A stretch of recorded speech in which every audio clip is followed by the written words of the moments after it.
think of it, it's up to 50,702.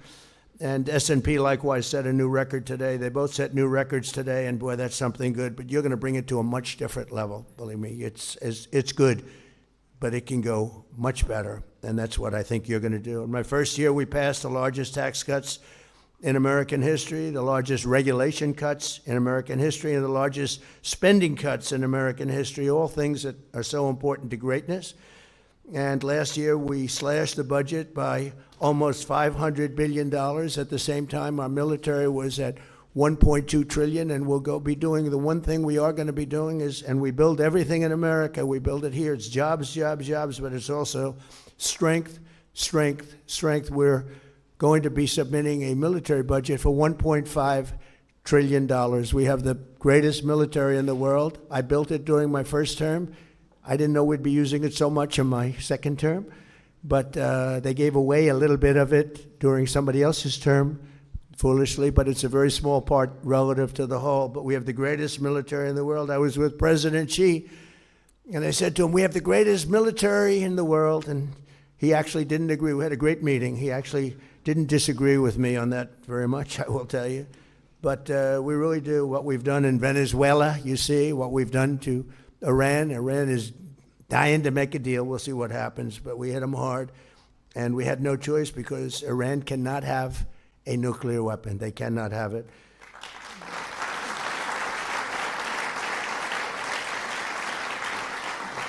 So I promised to cut 10 old regulations, as you know, in my first term, for every new regulation. If you put a new regulation in, that's fine, but you had to cut at least 10. And so far, and I did that, it was actually 1 to 12, so I did a little bit better. So far, we're blowing it away this year. So far, it's 1 for 129. In other words, we're cutting 129 regulations that we put in, so that's music to your ears. We don't even have to go through Congress for that. It's a lot easier. If I do it, it's a lot easier. But all of these actions are aimed at lowering costs, creating jobs, and driving economic growth. Jobless claims recently hit the lowest level since 1969. Under our leadership, 5 million people have been lifted off of the food stamps. Think of that, just in a short period of time. More Americans are working today, as I said, than ever before. And very importantly, 100% of the net new jobs under this administration have been created in the private sector, which is a number that nobody's ever achieved. Think of that, they're all in the private sector, and we did get rid of a lot of government jobs. You had jobs where there were 10 people for every single job and every single event, and they were doing all the same thing, or they weren't doing very much. And they didn't like me for a while, and now they're all working at private sector jobs, and they're making double, triple, quadruple the pay, and they're loving life, and they're loving going to work.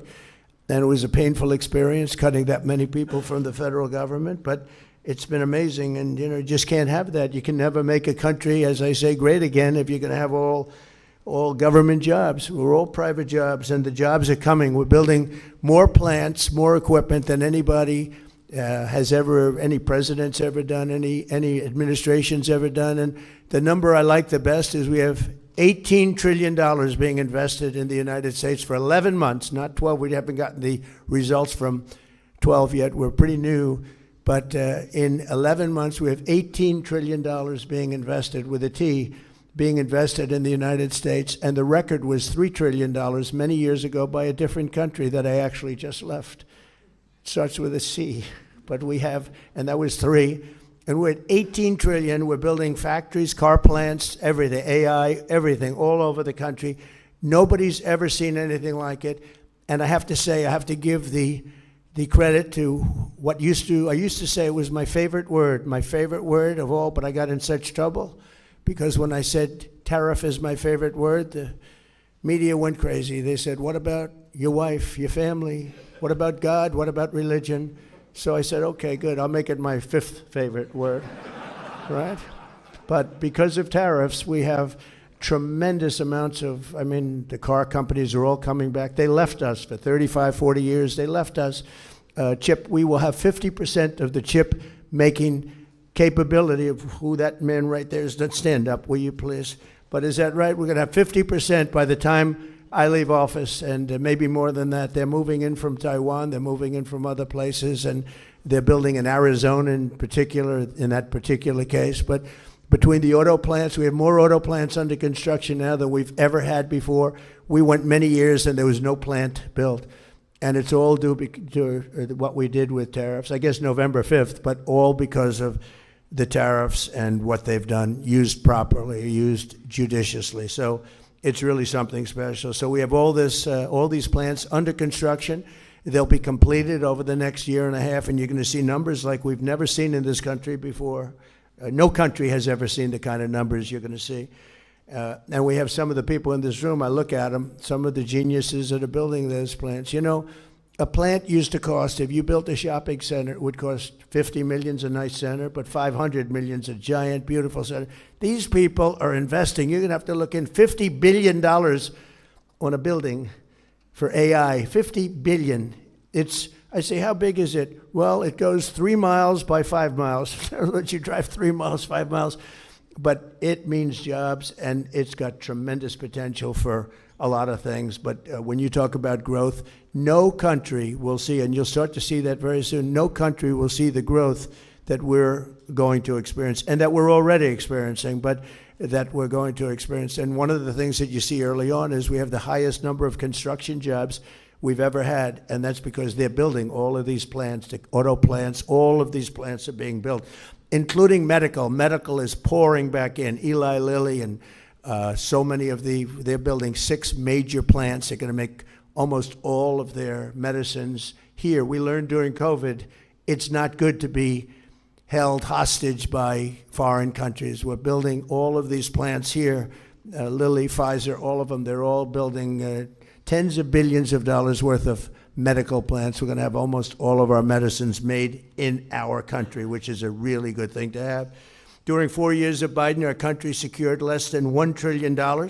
Think of that, though, and we're doing $18 trillion, and everyone's talking about that because nobody's ever seen anything like it. And a short time ago, and I say this often, the King of Saudi Arabia said to me 2 years ago, he said, I was over there, and by the way, they invested $2 trillion, but I was over talking to him, getting him to invest a lot of money in our country, and he said, you know, President, 2 years ago you were a dead country, and today you're the hottest country anywhere in the world. We're the hottest country anywhere in the world, and we're going to need guidance, and you're going to give us that guidance. But all of the things that we've done, numbers that have tripled and quadrupled, and we need a really steady hand at probably, maybe in many ways, the most. I don't know, I have 2 great justices of the Supreme Court here, so I have to say, I don't know which is more important, being a justice of the Supreme Court or your job. I'm not sure about that.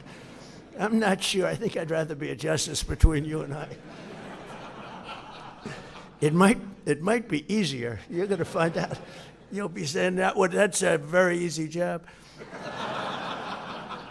With the support and strong and wise chairmanship at the Federal Reserve, so important, America's future will truly be unlimited with Kevin at the helm.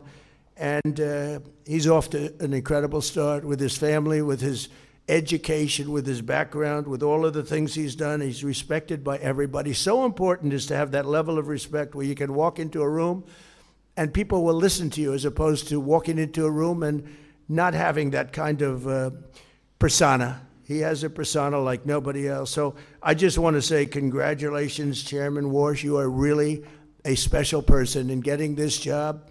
The people that wanted this job, the most highly trained, highly educated, some of the greatest credentials I've ever seen. And as far as I'm concerned, nobody was even close. And I just want to congratulate you. And I'd like to ask, if I might, Jane to step forward, and our very highly respected Justice Clarence Thomas to come up and swear in. Give him a good oath, if you would care, because Clarence, we need a really good oath delivered here. Okay, thank you very much. Thank you. Please.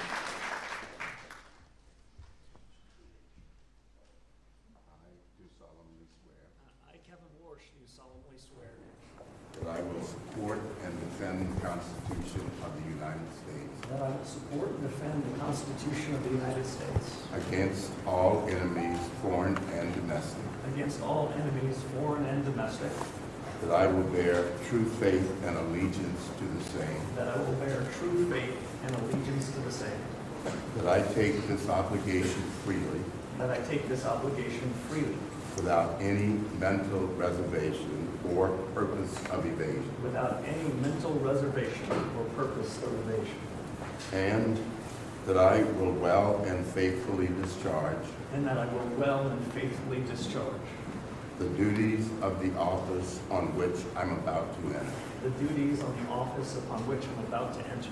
So help me God. So help me God.